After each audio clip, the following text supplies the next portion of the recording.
से इंसान बन गए, और जब इंसान बन गए तो हमारे दिमाग जो है वो चलने लगा। और चलने का दो तरीका होता है। मैं जैसे आप यहां पर आया तो मैं दो तरीके से सोच सकता हूं। हमने कहा शाहपुर में आया और शाहपुर में इतने लोग हैं, अभी 100-100 रुपए देंगे तो 2-3 हजार तो हो ही जाएगा। एक तरीका तो ये हो गया। और दूसरा तरीका ये हो गया कि नहीं, हम वास्तव में इनका विकास चाहते हैं और ये रुपया दें ना दें, जब हम एक फैमिलियर एनवायरनमेंट की बात करेंगे और हमारा आपका रिश्ता बनेगा, तो मैं तो आज 100 रुपए मांग रहा हूं तो आप सोच रहे हैं कल 3000 भी खर्च करेंगे हमारे लिए। करेंगे नहीं करेंगे भाई? अगर आपको लग गया कि नहीं RP Maurya is the right person, तो अगर कहीं इमरजेंसी पड़ गई तो वैसे तो बुलाऊंगा तो आपके पास टाइम नहीं रहेगा। खेत में जा रहे हो और बाजरा काटने जा रहे हो, ये करने जा रहे हो, वो करने जा रहे हो। अभी आपको सूचना मिल जाएगा आरपी मौर्य यहीं कहीं फंस गया बदायूं में, उसको निकालना है, 5 लाख की जरूरत है। तो मैं तो कह रहा हूं भैया कि आप जो गिरवी रखी चीजें हैं वो भी बेचना शुरू कर दोगे। करोगे नहीं करोगे? भाई अपने भाई के लिए हर कोई लड़ता नहीं लड़ता है। तो अगर आपने अपना भाई मुझे मान लिया तो लड़ना तो जायज है। लेकिन मेरा मतलब है कि हम अच्छे और ईमानदार हैं तभी आप ये काम करोगे। और चोर और बेईमानी का काम करेंगे, देखो आप मेरे सामने भले मत बोलो, लेकिन ये सबको पता होता है साला ये चोर है। पता होता नहीं होता है? इतना तो आकलन हो ही जाता है ना। अब मोदी कितना भी प्रशंसा कर ले अपनी कि मैं यूं कर दूंगा वो कर दूंगा, गली गली में जहां देखो वहां पे गाली मिलती है नहीं मिलती है। अभी एक गांव में बैठा था, कौन सा गांव था, एक बंदा आया खूब गाली दिया। मैं मेरे से बोला कि आप मोदी के सपोर्टर हो, और मैं गलती से बोला नहीं, मैं बोलने वाला था। हम ये बोलने वाले थे कि अगर मैं बोल दूं कि भैया मैं मोदी का सपोर्टर हूं तो ये भाग जाएगा। मैं सोच रहा था कि भैया चला जाएगा, डिस्टर्ब नहीं करेगा, और गलती से बोला नहीं तो 20 गाली हमें भी दे। तो मेरा ये कहने का मतलब, अगर मैं भारत देश का प्रधानमंत्री हूं, भारत देश का मुख्यमंत्री हूं, तो इतना हमें आकलन होना चाहिए कि हमारी जिम्मेदारी क्या है। ठीक है ना? अब मैं आपको बताता हूं, जैसे भारत देश की मैं बात कर रहा हूं, पहले भी मैं डिस्कस कर चुका हूं। तो हम लोग जनरली बोलते हैं क्या, भारत माता की जय, ये बोलते हैं ना। तो ये बताओ भारत माता कौन है? देखा आपने कहीं? कहाँ है भारत माता? अच्छा चलो नहीं देखा। ये तो हम जानते हैं कि हम भारत माता की संतान है कि नहीं है? ये तो मानते हो ना। तो माता जी को तो नहीं देखा, लेकिन संतान तो हमारे सामने बैठे हैं। अच्छा, हम ही लोग अगर खुश रहेंगे, अगर आप लोग खुश हैं तो हमारे माता पिता भी तो खुश रहेंगे। भाई बेटा अगर बढ़िया अच्छा पैसा कमा रहा है, सुखी और संपन्न है, तो माता पिता बिना खाए सुखी संपन्न रहते हैं, रहते नहीं रहते हैं? तो भारत माता तो खुशहाल है। अच्छा, हम लोग दिन भर दुखी हैं, पुलिस वाला कहता है भाग भोसड़ी का यहाँ से, बोलता नहीं बोलता है? तो फिर भारत माता को गाली दे रहा है नहीं दे रहा है? बोलो सोचो जरा एक बार। हम कहीं जा रहे हैं और कोई अत्याचार शोषण मेरे साथ हो रहा है तो भारत माता के साथ नहीं हो रहा है।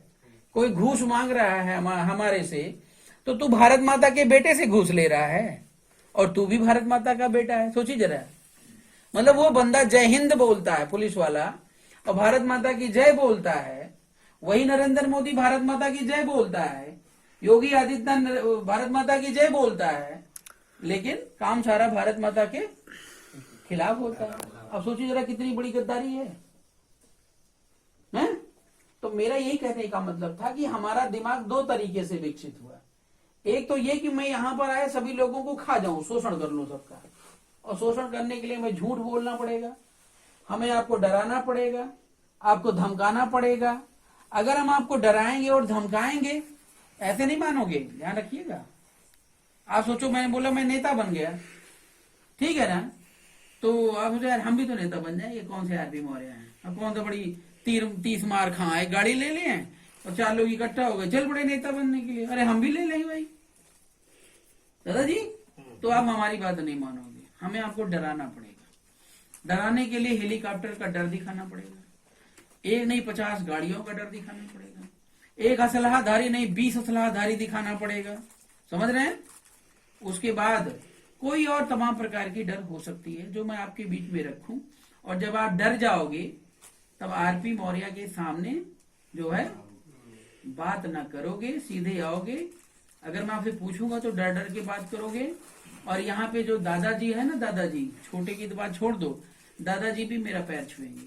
अब आप सोचो जरा, दादाजी भी मेरा, आपके जब्बू नगला बगल में है ना, तो मैं एक बार गया तो आरपी मौर्य के नाम सुने थे, तो वहां पे 3-4 दादा लोग थे, वो आके मेरा पैर, अरे दादाजी क्या है, पाप कर रहे हो यार, मैं आपका बेटा हूं, आप मेरा पैर छू रहे हो।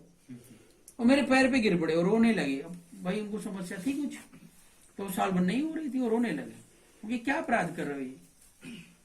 तो ये डर आपके बीच में बिठाना पड़ेगा। तो उस डर के लिए बताओ क्या करेंगे? रुपया पैसा खर्च करेंगे। और आपकी जो सोच है ना, आपकी सोच केवल गांव तक है। अब सोचो आरपी मौर्य तो दिल्ली से आया है, बहुत बड़ी तोफ है, और पृथ्वी पर नहीं पैदा हुआ, सीधे चांद से आया, सूरज से आया, ऐसा आपको लगेगा। जैसे अगर मैं पूछूं कि बजरंग बली का जन्म कहाँ हुआ था, कैसे हुआ था, तो अभी चांद सूरज नजर आएगा आपको? बोलो, गलत बोल रहा हूं? आपको नहीं पता है बजरंग बली का क्या इतिहास है, लेकिन आप जानते, मानते हो, डरते भी हो। डरते नहीं डरते हो? और जो भगवान से नहीं डरता उसको समाज अपने आप गाली देकर डरा देता। अरे अरे भगवान से नहीं डर रहा है, अरे इसको तो मर जाएगा, इसका बेटा बेटी सब मर जाएंगे। आज जो लक्ष्य आया, हाँ, थोड़ी देर बाद मतलब समझ रहे ना, अरे भगवान से नहीं डर रहा है। अरे भैया देखो, भगवान है या नहीं है, सबसे पहले बात को समझिए। इस देश की समस्या जो है ना, मैं आपको एकदम क्लियर बता रहा हूं, वोट की राजनीति नहीं कर रहा हूं, क्योंकि वोट में क्या होता है, सबको खुश रखना है और मर जाए, हमसे क्या लेना देना, हमें वोट चाहिए। नेता ये करता है। हमें सामाजिक बदलाव के साथ साथ राजनीतिक बदलाव चाहिए, और इसलिए चाहिए, वो भी मैं आपको बताऊंगा। इस देश की सबसे बड़ी समस्या मोदी योगी नहीं है, इस देश की सबसे बड़ी समस्या भगवान है।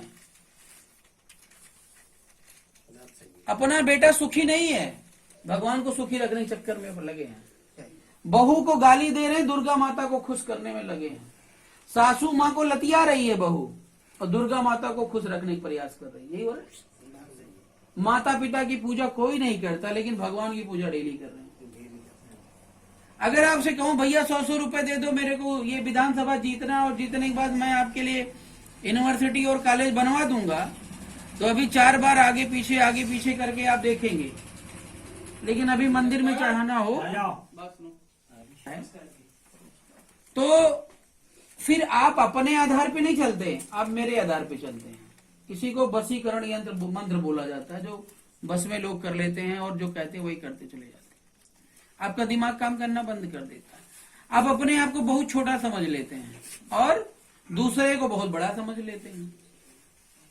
ठीक है ना? तो जो होगा वो होगा, मुझे नहीं पता क्या होगा, वो देखा जाएगा। बेटा पैदा हो गया है तो भैया राम ने दे दिया है, भगवान ने दे दिया है, अब जो बनेगा बनेगा, मैं क्या करूं भैया, ऐसे आप सबसे कहते फिरोगे। लेकिन बेटे को बनाने की चिंता आपके दिलो दिमाग से निकल जाएगी। मतलब एक रामायण में एक कहावत है कि जही विधि राखे राम तही विधि रहिए, और सुबह हो या शाम राम राम कहिए। तो कहिए राम राम, जही विधि राखे राम, जैसे राम रख रहे हैं वैसे रहिए, चिंता मत करिए आप। और उसी में एक बीच और ले आ गया संतोषम परम धनम। जब ऐसे ही बैठे थे तो राम कहाँ से ला गए? हाँ, तो एक और चीज आ गया कि संतोषम परम धनम।